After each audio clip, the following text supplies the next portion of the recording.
Les habitants des planètes Pied-Poule et Rorschach ont débarqué sur Hermigol. Les Hermigoliens leur ont fait des fêtes.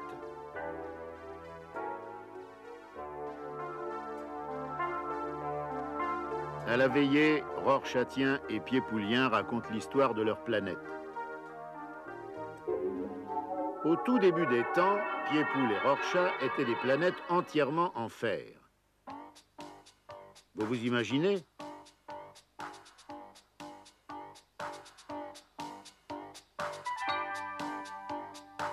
Le plancher était en fer, dessous c'était du fer, et de l'autre côté c'était encore du fer.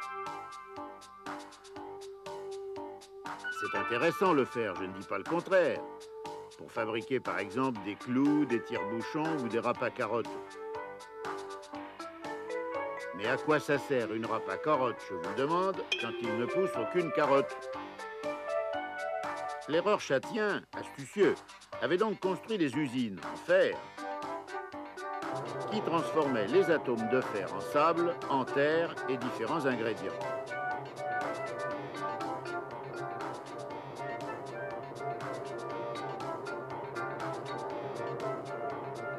Ce qui permettait de faire pousser des choux, des carottes, des navets et d'autres délicieux légumes que l'on pouvait râper avec les râpes à carottes.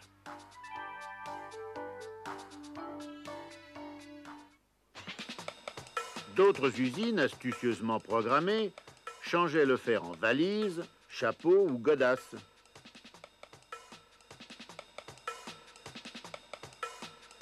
D'autres sortaient des chaises ou des armoires.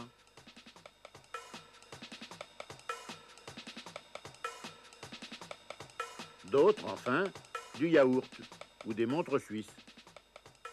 L'ennui, c'est qu'elles étaient tellement bien programmées qu'on ne pouvait pas les arrêter. Et si personne ne voulait de chaises ou d'armoires, ça s'entassait, ça s'entassait. Item pour les yaourts, les godasses, les violons et les pianos.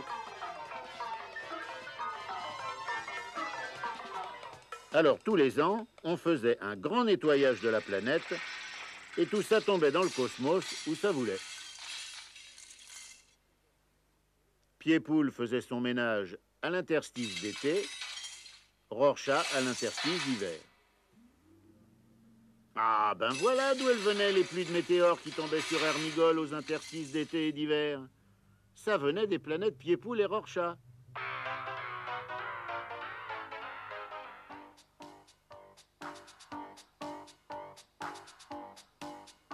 Le président de la République hermigolienne fait remarquer en termes polis mais fermes que c'était pas des manières, ça, de profiter qu'ils habitaient en haut du cosmos pour balancer leurs détritus sur les voisins d'en dessous.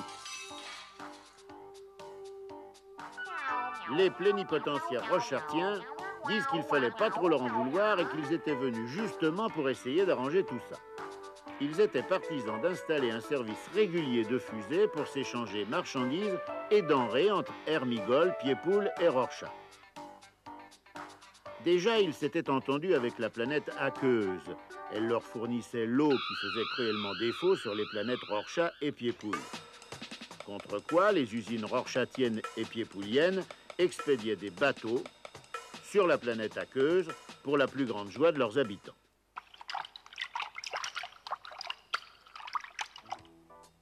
À Hermigol, ils pourraient envoyer par fusée les ustensiles dont ils avaient besoin. Contre quoi, les Hermigoliens pourraient leur envoyer par le même moyen des briques, du sable et de la terre dont les Rorschathiens avaient cruellement besoin. Ils étaient d'avis que les planètes Pied-Poule, Rorschach, Hermigol et Aqueuse ne forment qu'une seule et même nation qu'on appellerait la constellation.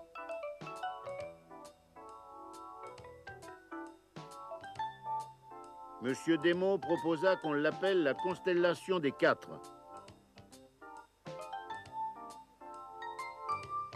C'est elle qu'on peut encore voir de nos jours entre la Grande Ourse et Orion.